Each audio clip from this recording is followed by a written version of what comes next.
Hello আমার ছোট্ট সোনামণিরা, আমি চতুর মামা। আমি আর আমার বন্ধুরা চলে এসেছি তোমাদের জন্য আজ আরও একটা নতুন গল্প নিয়ে। তো আজ আমরা তোমাদেরকে শোনাবো গান পাখির এক গানের গল্প। তো চলো গল্পটা শুরু করা যাক। একটি ছোট্ট গ্রামে থাকতো সোনা নামের এক খুব চঞ্চল আর কৌতূহলী এক পাখির ছানা। সোনা খুব ভালো গান গাইতে পারত আর প্রতিদিন সকালে খুশিতে খুশিতে গাছের ডালে বসে সে গান গাইত। তার সুমধুর গানে পুরো গ্রাম খুশিতে ভরে থাকত। তো একদিন সোনা ভাবল, যদি এমন কোনো গাছ খুঁজতে পারতাম যেখানে সবচেয়ে মধুর আর সুমিষ্ট ফল হয়, তাহলে তা খেয়ে আমি আরও ভালো গান গাইতে পারবো। এই ভাবনা মনে নিয়েই সোনা সেই সুমধুর ফল খুঁজতে বের হলো। যেতে যেতে সোনা দেখা পেল কাক কাকার সঙ্গে।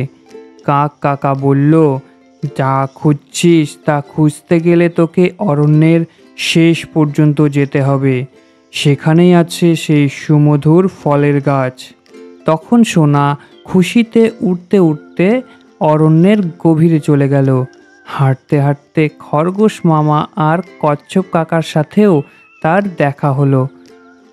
তারা সোনাকে সাহস আর ধৈর্য দিতে লাগলো আর বলল, মনে সাহস আর ভালো ভাব থাকলে তার খোঁজ তুমি অবশ্যই পাবে। দূর অরণ্যে সোনা খুঁজতে খুঁজতে খুঁজতে খুঁজতে অবশেষে খুঁজে পেল সেই সুমধুর ফলের গাছটি। খেতে খেতে আর খুশিতে সোনা এমন সুন্দর গান গাইতে শুরু করলো যে অরণ্য জুড়ে প্রতিধ্বনি হলো সোনার সুমধুর সুর। সেই থেকে সোনা প্রতিদিন অরণ্যে যায় আর সেই সুমধুর ফল খায় আর আগের চেয়েও সুন্দর গান গায়। অরণ্যে আর গ্রামের সবাই সোনার গান শুনে খুশিতে ভরে যায়। তো আমার ছোট্ট বন্ধুরা, বলো তো এই গল্পটা থেকে আমরা কি শিখতে পারলাম?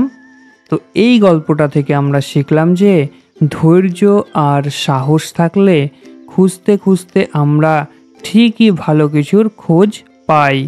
তো আজকের গল্পটা এই পর্যন্তই। তোমাদের সঙ্গে দেখা হবে আগামীকাল আরও একটা নতুন গল্প নিয়ে। তো ততক্ষণ পর্যন্ত আমার ছোট্ট বন্ধুরা, তোমরা অবশ্যই ভালো থাকো, সুস্থ থাকো আর আনন্দে থাকো।